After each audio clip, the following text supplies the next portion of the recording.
about a poem? There once was a girl, and her name was Luann, and her father pressed 2 shiny coins in her hand. He said, "Take these, my darling, and tuck them away, and you'll see how they grow if you tend them each day." So she took the 2 coins to her piggy-wig bank, and she dropped them inside with a promising clank.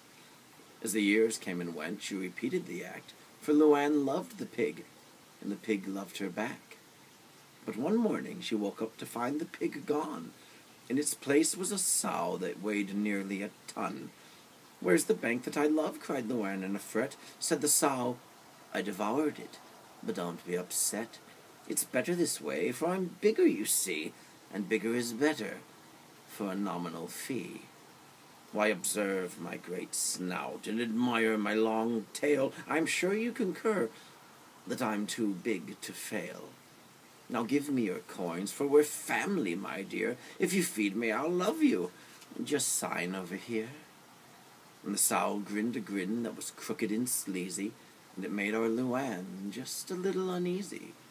Well, the weeks came and went, and it seemed to Luann that the sow never filled, and she couldn't understand why the more the pig ate, and the more that she shared, and the more that she gave, the more it disappeared.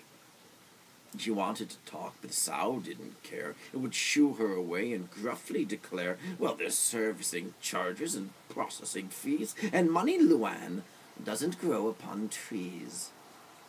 One day she discovered the sow feeling ill. It was pallid and sallow with fever and chills.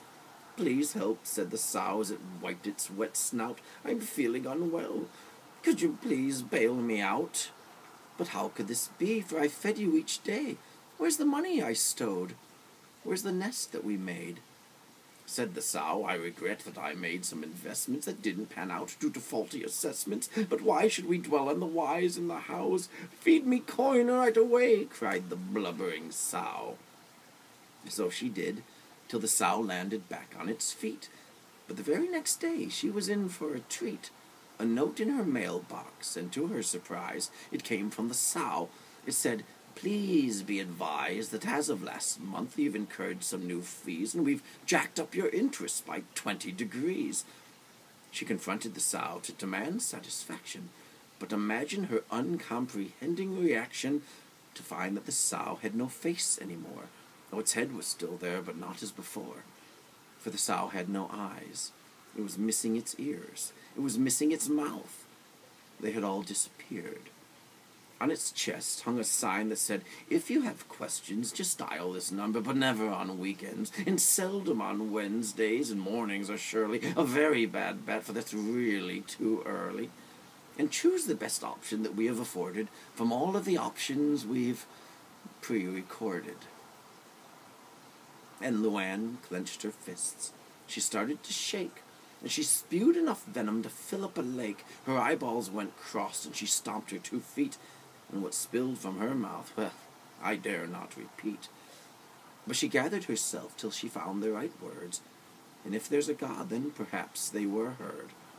"You said we were family, and often enough, but family would never default on its love, nor raise up my interest in processing fees. No, family is family, and now I can see that you're just a fat sow, and it's really quite clear you weren't too big to fail.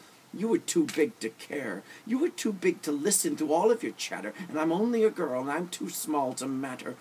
But I'm pulling your plug, and I'll close my account, and I'll bank on a place where I really do count. One that looks in my eyes and is never deceitful to decent and honest, respectable people, who knows this community inside and out and doesn't look down from its arrogant snout. This town wasn't built up by swindlers and thieves, but by bonds that were honored in timeless beliefs. And you came to this town, and you filled up your sack, but it's time, filthy swine, that somebody fought back." And with that, our Luann pulled the plug from its hide, but alas, all that fell from the belly inside were the 2 shiny coins from that long-ago day that her father once gave her to spirit away. But she took her 2 coins, and I'm pleased to declare that Luann found a bank that is honest and fair, a respectable piggy bank there in her town, that's faithful and honest and won't let her down.